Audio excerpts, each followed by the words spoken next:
Donc cette notion protéines, glucides, lipides, vous l'avez bien compris. La répartition 40-30-30, 40% de glucides, 30% de lipides, 30% de protéines, vous l'avez bien compris aussi. Il y a toujours cette notion de calories. Qui est-ce qui compte ces calories? Qui regarde avec une application, quelque chose comme ça, ces calories? Ouais, vous, tu suis comme ça aussi? Je sais qu'il y a Weight Watchers qui fonctionne beaucoup avec le nombre de calories. Je suis absolument pas fan, tout simplement parce qu'un nombre de calories ne va pas forcément être comment dire, déterminant sur le nombre de glucides, de protéines et de lipides. On peut manger que du gras et avoir son nombre de calories. On peut manger que des protéines et avoir son nombre de calories. Donc du coup, il y a un déséquilibre total qui est fait. Donc voilà, règle numéro 1, le rééquilibrage, protéines, glucides, lipides, 40-30-30. Ça joue pour vous? Règle numéro 2, la rythmonutrition. Donc, on peut l'appeler rythmonutrition ou chrononutrition. Je vous ai mis donc le petit lien sur la petite boîte à conserver, là, à converser, pardon. Vous pouvez cliquer dessus, aller regarder, c'est très très bien expliqué. Moi, je vous fais très rapidement un résumé et puis on fera un petit retour volontiers plus tard. La rythmonutrition, c'est se nourrir en fonction du rythme biologique du corps. Voilà. Pour garder ça en tête, c'est très simple. Le corps, il a des hormones. Ces hormones, elles sont sécrétées durant la journée. Il y a des hormones qui sont sécrétées plus le matin, plus le midi et plus le soir. Voilà, à des horaires précises. C'est hyper important de tenir, de faire attention à ça. Et tout est réglé au niveau des hormones grâce à l'alternance de jour et nuit. C'est tout simplement le cycle humain. Hein. On se lève, on est éveillé, il se passe quelque chose, on se couche, il se passe quelque chose. Gardez juste ça en tête. D'une manière générale, le matin, les hormones, ils sont taqués. C'est pour ça que c'est la troisième règle, du coup, au niveau du petit déjeuner, c'est le plus important. Les personnes qui zappent le petit déjeuner ou qui ne mettent pas les bonnes choses au petit déjeuner, il est évident que le corps ne va pas bien s'équilibrer. Ceux qui mangent le matin, ils n'ont certainement pas de problème le soir. Ceux qui ne mangent pas le matin, ils dévorent le soir. C'est souvent comme ça que ça se passe. Ça joue. Je vous donne juste quelques exemples. Petit déjeuner, vous vous levez à 6 heures. Dans les 30 minutes à 1 heure, vous devez manger votre petit déjeuner. Pourquoi? Au niveau des hormones, je vais prendre l'assimilation des graisses, par exemple. On a une enzyme qui s'appelle la lipase. Elle fonctionne très très bien le matin, moyennement le midi, pas du tout le soir. Donc déjà, si vous mangez très gras le soir, et du moins les mauvaises graisses, eh bien là, vous allez déjà faire du cholestérol et du mauvais cholestérol. Par contre, si vous consommez le matin, c'est très intéressant. Parce que là, ça va être justement essentiel pour le corps. Vous allez préparer le corps. Ensuite, les lipides, c'est une chose, mais il y a aussi les protéines. Le matin, les protéines, c'est essentiel. Essentiel, vraiment. Vous avez également une enzyme qui s'appelle la protase, pour un coup.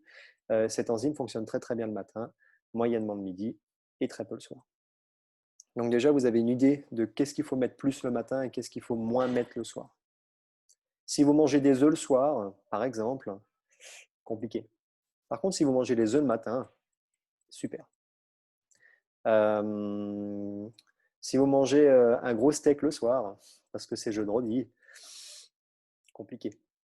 Par contre, si vous mangez le matin un petit bout de jambon, de la viande de grison, pourquoi pas du saumon le matin, c'est une merveille le saumon. Hein. Je ne sais pas si vous avez déjà essayé, mais c'est vraiment la grande classe. Si vous ne souhaitez pas manger ce genre de choses, vous êtes plutôt dans le végétarien, vous avez tout ce qui est légumineux le matin.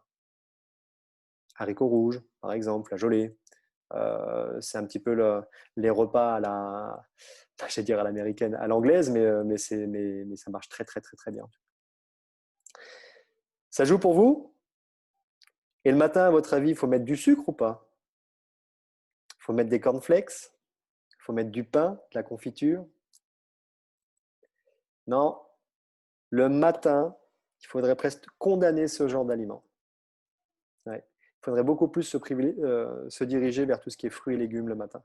Des merveilleux smoothies le matin, c'est une qualité incroyable. Si vous n'avez jamais testé, faites-le parce que ça peut changer une vie, hein, clairement. Hein. clairement.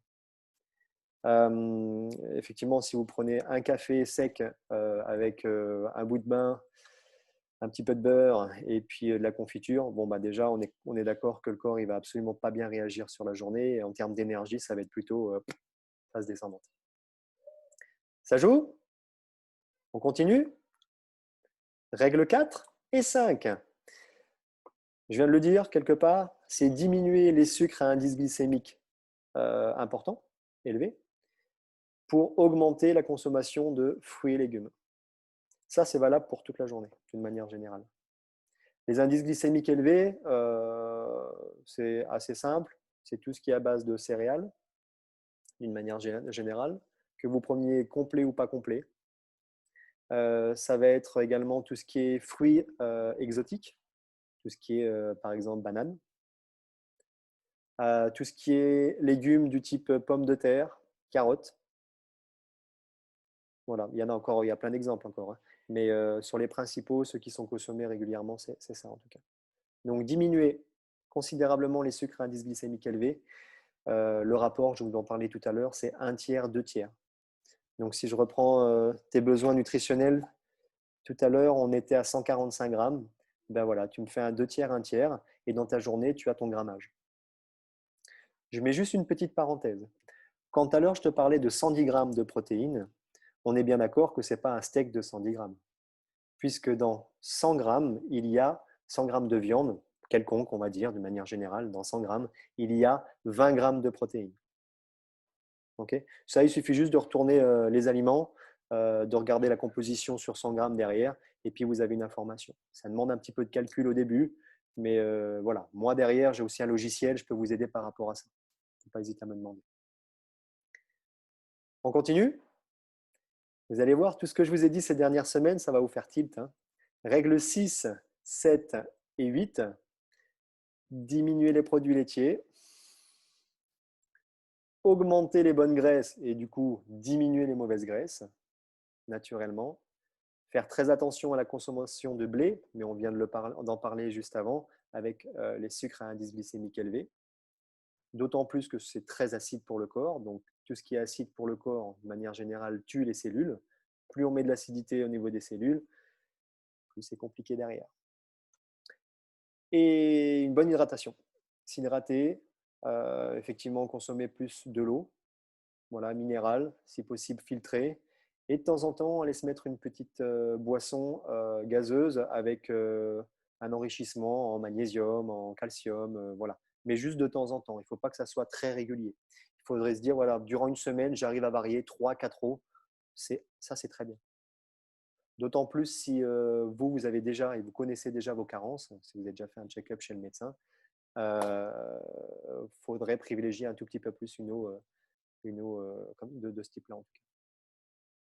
Produits laitiers, vous avez réussi là pendant les 5 semaines de suivi là, à diminuer les produits laitiers? C'était difficile ou pas?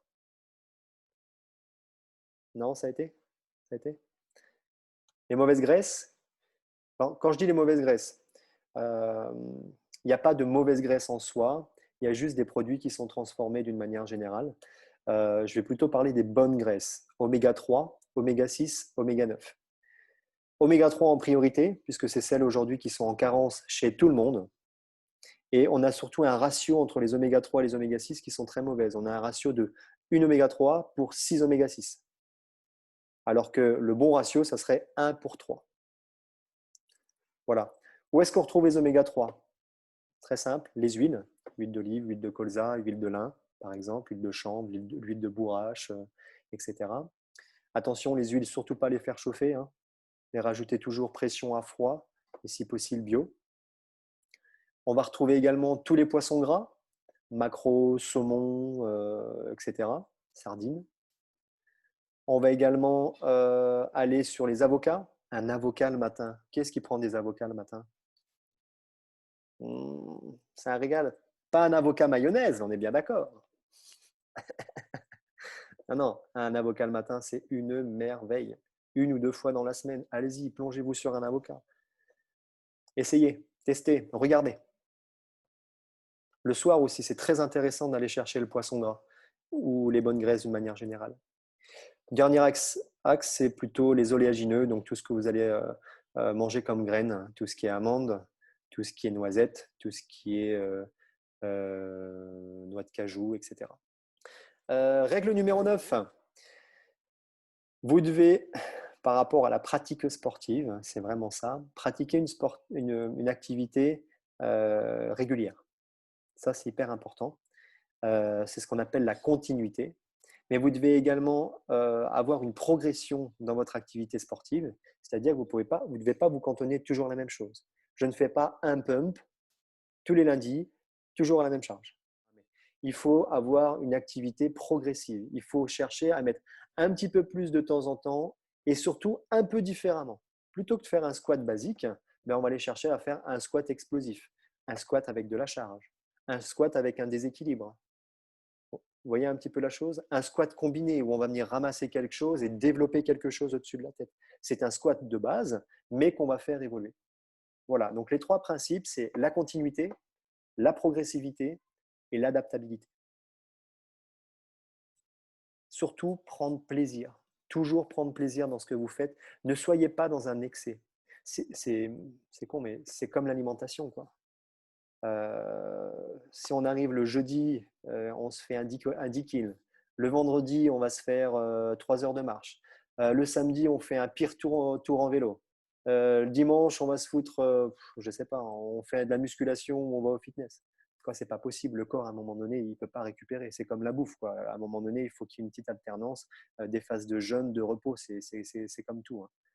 Donc, le sport, oui, modérément, avec des intensités variables, toujours en continu, ne l'oubliez pas. Et puis, récupérez. Prenez un temps de récupération. La meilleure progression, c'est la récupération.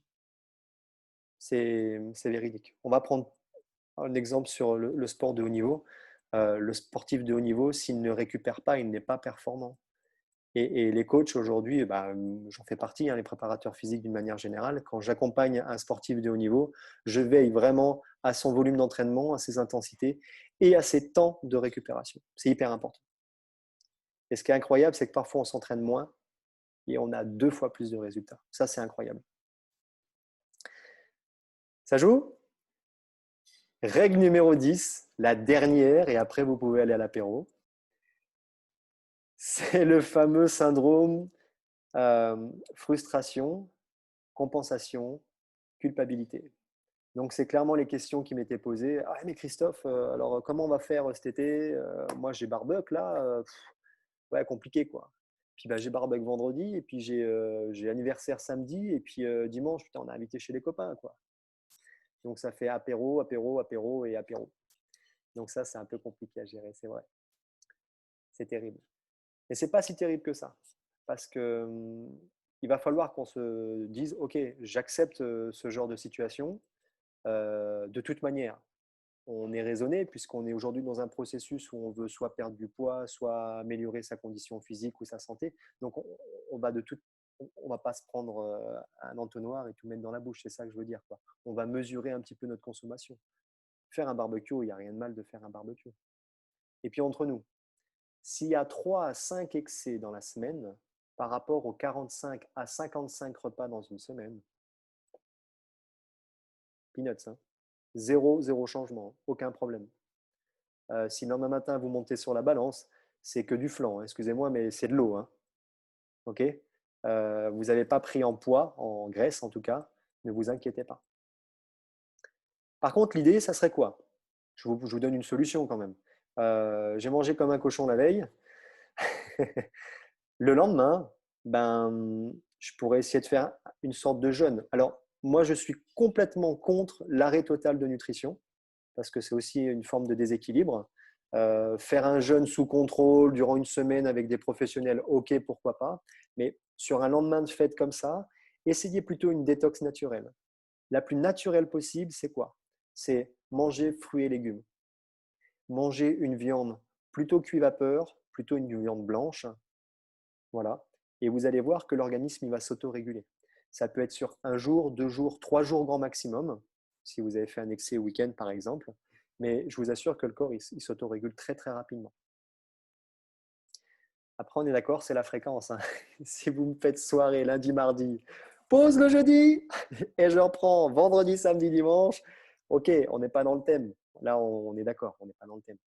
Je pars en vacances une semaine, je suis obligé de me faire plaisir, je suis en vacances. Mais on peut aussi avoir cette logique de détox ou de semi-jeûne juste après des soirées costauds ou pas.